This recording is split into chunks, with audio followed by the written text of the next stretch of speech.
Já parou para pensar como um comprimido sabe exatamente para onde tem que ir no nosso corpo? Antes de um medicamento sequer sonhar em chegar numa farmácia, os cientistas têm que prever toda a jornada dele. Hoje, a gente vai mergulhar em como eles fazem exatamente isso.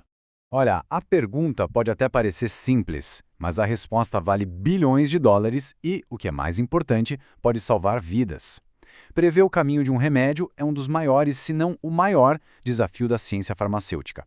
Um errinho de cálculo aqui pode ser a diferença entre um tratamento que funciona e um que é perigoso.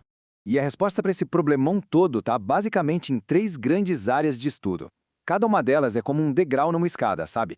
Cada degrau nos leva a uma precisão científica maior, e nós vamos passar por todas elas.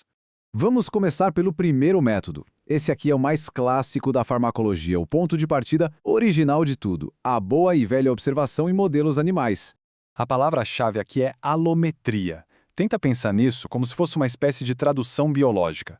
Os cientistas medem o efeito de um medicamento num rato, num cachorro, por exemplo. E depois, com base nisso, usam umas fórmulas para estimar como seria o efeito em humanos. É a primeira aproximação, um rascunho do que se pode esperar. E por que esse método continua sendo tão importante? Bom, é simples. Ele é o pilar de toda a indústria. Quase todos os remédios que a gente conhece hoje em dia começaram com esse tipo de estudo. É o primeiro passo, aquele que é essencial antes de qualquer análise mais sofisticada. Mas e se fosse possível ir além do animal como um todo e dar uma espiada direto nas células? Pois é, a ciência avançou e permitiu exatamente isso. Sair do corpo do animal e ir para o laboratório, para conseguir respostas mais, digamos, precisas. O nome pode parecer complicado. Extrapolação in vitro in vivo. Mas a ideia por trás é bem mais simples. In vitro quer dizer no vidro, tipo num tubo de ensaio, e in vivo é no ser vivo.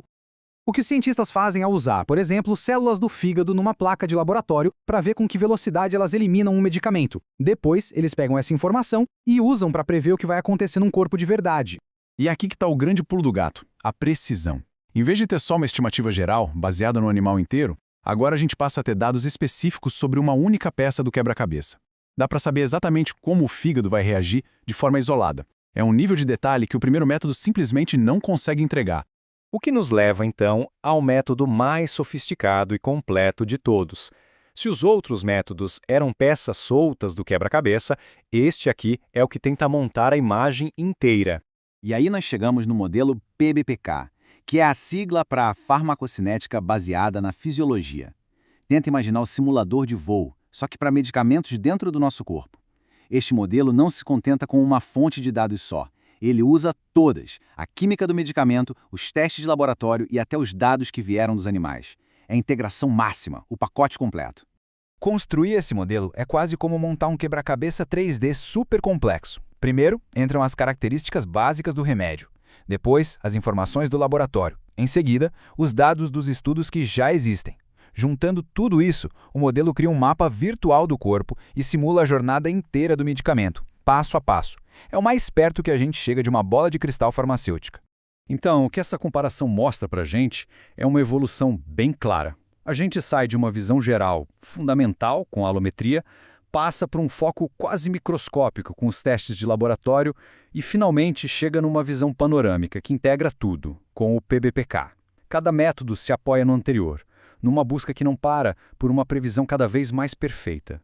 Só que tem um detalhe. Um detalhe do mundo real que complica qualquer previsão, não importa o quão sofisticada seja o modelo. O jeito como o medicamento entra no corpo. E aqui está uma diferença gigantesca.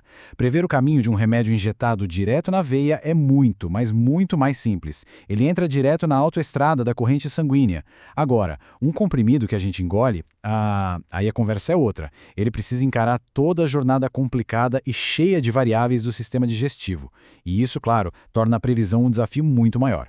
Levando em conta todos esses avanços e também os desafios, para onde será que a gente vai a partir daqui? Essa evolução toda de animais para algoritmos não é só um avanço acadêmico, não.